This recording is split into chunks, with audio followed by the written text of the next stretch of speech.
Welcome to Living in Beauty. It's Thursday, September 21st, 2017, and here we are, 430 days on the road in tranquil and warm Myrtle Beach State Park. Actually, it's kind of hot today, almost 90, but there is a breeze and our campsite is shady enough. Tonight, we have plans to visit some of my long-lost cousins. Now, this title, Big Life, Small Footprint, isn't about our little travel buddy, Pico de Gallo, Great Explorer of the Universe, or Pico Ghetto for short. No, it's about how we manage all this while living outside in what they call the environment. You know, like, be mindful of the environment. That well-meaning sentiment, it sounds silly to me. It seems to imply that Earth functions well outside of my experience, and she desperately needs her baseboards cleaned.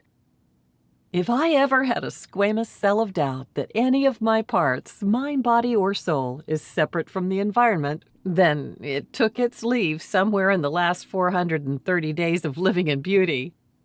Every moment, whether wide awake or deep asleep while tiny-footed critters traipse upon the aluminum roof above, my senses are enthralled with the oneness of it all. We are not in the environment, we are the environment. So naturally, we work within the earth to both protect and exploit her to our advantage. And it seems to be working. When Jim and I do the most efficient and desirable thing for ourselves, she rewards us. For example, boondocking off-grid in paradise on 59 gallons of fresh water for 2 weeks isn't about being green.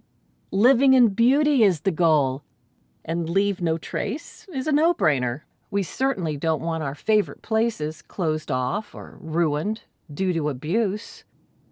Clean living is clean leaving. And doing unto others is also an indirect message for the next camper to pass it on. And there are a few more self-serving green things we do because, duh. Solar regenerates our batteries. We've only had the solar inverter installation for a few months, and it's the best thing next to having wings.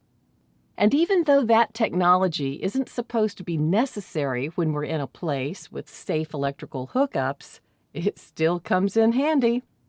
Just this summer alone, 3 different power grids failed on us. But no big deal when that happens now. We don't burn wood or charcoal.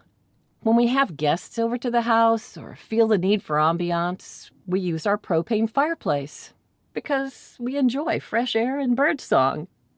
When we feel the need for celebration, our sparkly laser light, our only house decoration, illuminates beauty for Christmas, Halloween, 4th of July, and our little Weber grill handles grilling with minimal impact and cleanup. We're paperless.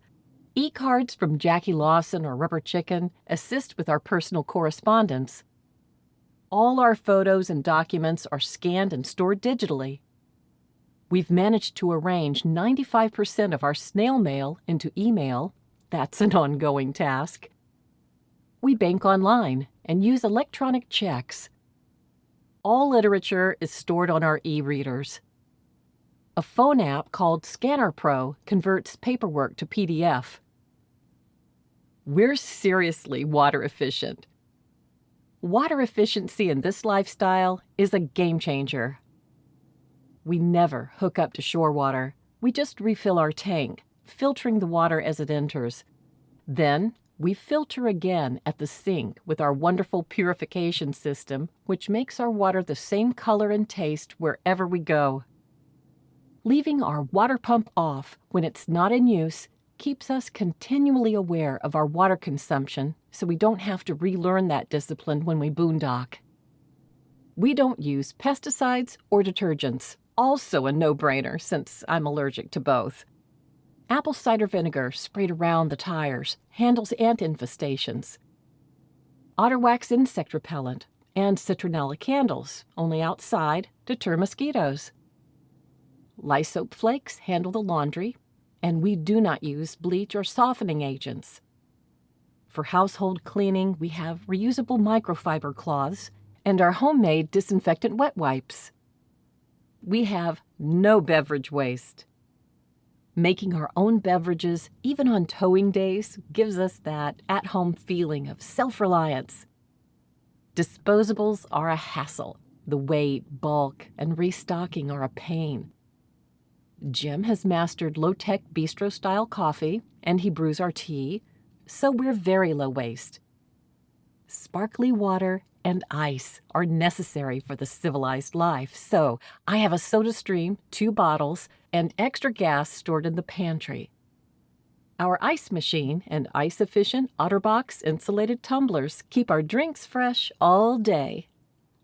And at 5 o'clock, few luxuries can compare to shaking a martini with ice manufactured from solar power while camping off-grid. We drink only draft beer, not bottles or cans, and any decent brewery or pub will fill our OtterBox growler, which keeps brew fresh and cold for days without refrigeration. We're surprisingly fuel and energy efficient. Our clean diesel Ram 2014 truck averages around 14 miles per gallon and leaves no noxious, polluting fumes. Our exhaust is nothing more than harmless nitrogen and water. But unless we're towing, we rarely drive the beast. We prefer to walk or ride bikes. We'll cycle 15 to 20 miles round trip, depending on the grade, to visit a good cafe or brewery. If the destination is in a congested urban area and beyond our cycling range, we take Lyft and Uber.